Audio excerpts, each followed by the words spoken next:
Assalamualaikum warahmatullahi wabarakatuh.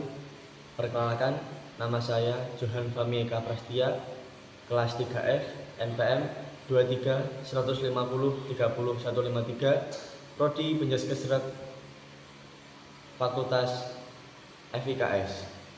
Di sini saya akan membuat video materi mata kuliah metodologi penelitian yang berjudul upaya meningkatkan kekuatan otot tungkai, kecepatan reaksi, dan koordinasi terhadap hasil lari jarak pendek 100 meter. Lanjut. Pertama ada bab 1 pendahuluan. Latar belakang.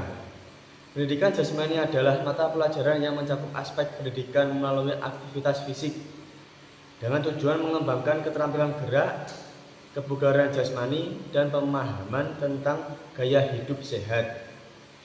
Olahraga adalah aktivitas fisik yang dilakukan untuk kegiatan rekreasi, kebugaran, atau kompetisi yang membutuhkan keterampilan fisik tertentu. Atletik adalah kumpulan cabang olahraga yang terdiri dari beberapa jenis olahraga fisik, seperti lari, lompat, dan lempar.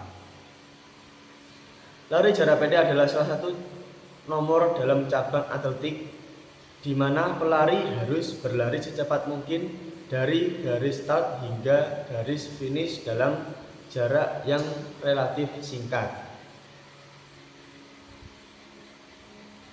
Identifikasi masalah. Pertama, kekuatan otot tungkai atlet diduga belum optimal sehingga memengaruhi kecepatan lari 100 meter. 2. Kecepatan reaksi atlet terhadap aba-aba start masih bervariasi dan belum konsisten. 3. Koordinasi mata, tangan, dan kaki atlet belum berkembang secara maksimal sehingga memengaruhi efektivitas gerak berlari.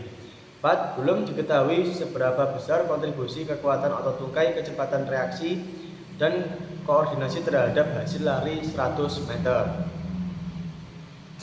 Batasan masalah. Yang pertama, penelitian hanya fokus pada 3 variabel bebas, yaitu 1. Kekuatan otot tungkai, 2. Kecepatan reaksi, 3. Koordinasi. Selanjutnya, variabel terikat dalam penelitian ini adalah hasil lari jarak pendek 100 meter. Yang terakhir, penelitian hanya dilakukan pada subjek tertentu, atau misalnya siswa, atlet remaja, atau kelompok yang ditentukan sesuai kebutuhan penelitian. Rumusan masalah. 1. Apakah kekuatan otot tungkai berpengaruh terhadap hasil lari jarak pendek 100 meter? 2. Apakah kecepatan reaksi berpengaruh terhadap hasil lari jarak pendek 100 meter? Ketiga, apakah koordinasi berpengaruh terhadap hasil lari jarak pendek 100 meter? 4. Apakah kekuatan otot tungkai, kecepatan reaksi, dan koordinasi secara bersama-sama berpengaruh terhadap hasil lari jarak pendek 100 meter? Selanjutnya ada tujuan penelitian. Pertama, untuk mengetahui pengaruh kekuatan otot tungkai terhadap hasil lari jarak pendek 100 meter. 2. Untuk mengetahui pengaruh kecepatan reaksi terhadap hasil lari jarak pendek 100 meter. 3. Untuk mengetahui pengaruh koordinasi terhadap hasil lari jarak pendek 100 meter. Dan yang terakhir, keempat, untuk mengetahui pengaruh kekuatan otot tungkai, kecepatan reaksi, dan koordinasi secara simultan terhadap hasil lari jarak pendek 100 meter. Selanjutnya ada manfaat penelitian. A. Manfaat teoritis. Penelitian ini diharapkan dapat memberikan kontribusi ilmiah dalam pengembangan teori-teori mengenai biometrik, khususnya yang berkaitan dengan kekuatan otot, kecepatan reaksi, koordinasi, dan performa sprint. B. Manfaat praktis. 1. Bagi atlet, penelitian ini dapat menjadi acuan untuk mengoptimalkan program latihan agar performa lari 100 meter meningkat. 2. Bagi pelatih, hasil penelitian dapat digunakan dalam merancang program latihan yang lebih terarah berdasarkan kebutuhan biometrik atlet. 3. Bagi peneliti selanjutnya, penelitian ini dapat menjadi referensi untuk mengembangkan penelitian sejenis dalam bidang atletik. Lanjut. Selanjutnya ada bab 2, kajian teori. Kajian teori pertama ada olahraga. Olahraga merupakan aktivitas yang sangat penting untuk mempertahankan kebugaran seseorang. Olahraga juga merupakan salah satu metode penting untuk mereduksi stres. 2. Pengertian atletik lari jarak pendek. Istilah atletik yang kita kenal sekarang ini berasal dari beberapa sumber, antara lain bersumber dari bahasa Yunani, yaitu athlon, yang mempunyai pengertian berlomba atau bertanding. Lari jarak pendek atau sprint adalah cabang olahraga atletik yang mengandalkan kecepatan maksimal dalam jarak yang sangat singkat. Biasanya jaraknya 100 meter, 200 meter, dan 400 meter.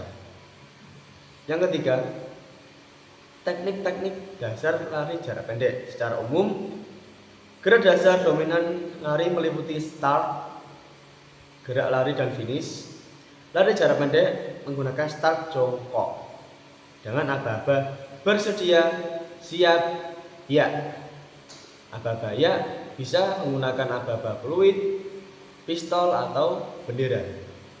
Next. Kajian penelitian terdahulu.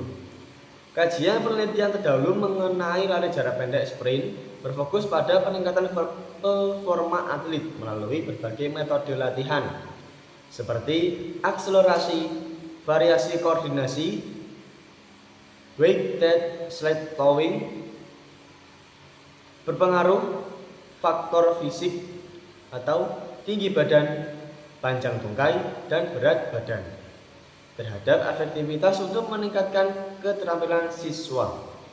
Penelitian sering kali menguji dampak metode spesifik pada hasil belajar atau waktu tempuh, dengan temuan menunjukkan bahwa faktor seperti power atau tungkai, start jongkok, dan teknik yang benar sangat krusial untuk mencapai kecepatan maksimal dalam lari jarak pendek seperti 100 meter. Next. Kerangka berpikir. Kerangka berpikir lari jarak pendek berpusat pada penguasaan teknik dasar start jongkok, sprint, finish, koordinasi gerakan atau angkat lutut tinggi, ayunan tangan efektif, badan condong, dan faktor fisik, power otot tungkai, frekuensi langkah cepat, dengan tujuan memaksimalkan kecepatan melalui gerakan efisien dari aba-aba hingga garis finish untuk mencapai waktu terbaik. Ini melibatkan pemahaman biomekanik seperti panjang langkah dan dorongan kaki maksimal, serta konsentrasi penuh saat start. Yang terakhir ada bab 3, metode penelitian.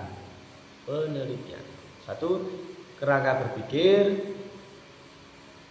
1. Desain penelitian. Metode penelitian ini adalah penelitian tindakan kelas atau bisa disebut dengan PTK, Classroom Action Research. 3. Definisi operasional variabel. Variabel dalam penelitian ini adalah peningkatan hasil pembelajaran lari 100 meter melalui metode bermain. 2. Subjek penelitian. Subjek penelitian tindakan kelas ini adalah siswa-siswi kelas 8 SMP Al-Azhar Gamengrejo, Kecamatan Gamengrejo, Kediri, dengan jumlah siswa 14 yang terdiri atas 8 siswa putra dan 6 siswa putri. Yang keempat, waktu dan tempat penelitian tindakan kelas ini dilaksanakan pada tanggal 20 November 2025 sampai dengan 24 November 2025. Mulai pukul 7.15 sampai dengan 9.10 waktu Indonesia Barat. Tempat penelitian di SMP Al-Azhar Gamengrejo yang beralamat di Ngebrak, Gamengrejo, Kediri. Selanjutnya, 5. Proses penelitian. Proses penelitian tindakan kelas ini dilakukan melalui 4 tahap, yaitu perencanaan planning, tindakan acting, pengamatan observasi, dan refleksi. 6. Instrumen penelitian.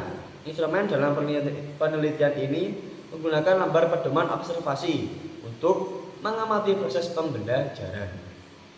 7. Teknik pengumpulan data. Teknik pengumpulan data dalam penelitian tindakan kelas PTK ini dilakukan dengan cara observasi dan dokumentasi.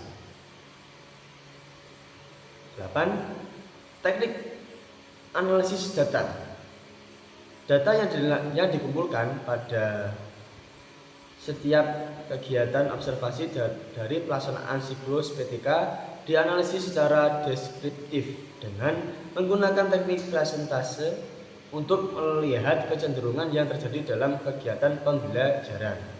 9. Indikator keberhasilan pada penelitian tindakan kelas ini adalah adanya peningkatan hasil dari proses pembelajaran yang meliputi meningkatnya penguasaan materi terhadap gerak dasar lari jarak pendek, meliputi start, lari, dan finish, serta adanya perubahan sikap siswa dalam mengikuti pelajaran yang meliputi semangat, keaktifan, kesungguhan, dan kerjasama. Sekian materi yang bisa saya sampaikan. Semoga bisa bermanfaat. Sekian dari saya, mohon maaf apabila ada salah ketika berbicara. Sekian, terima kasih. Wassalamualaikum warahmatullahi wabarakatuh.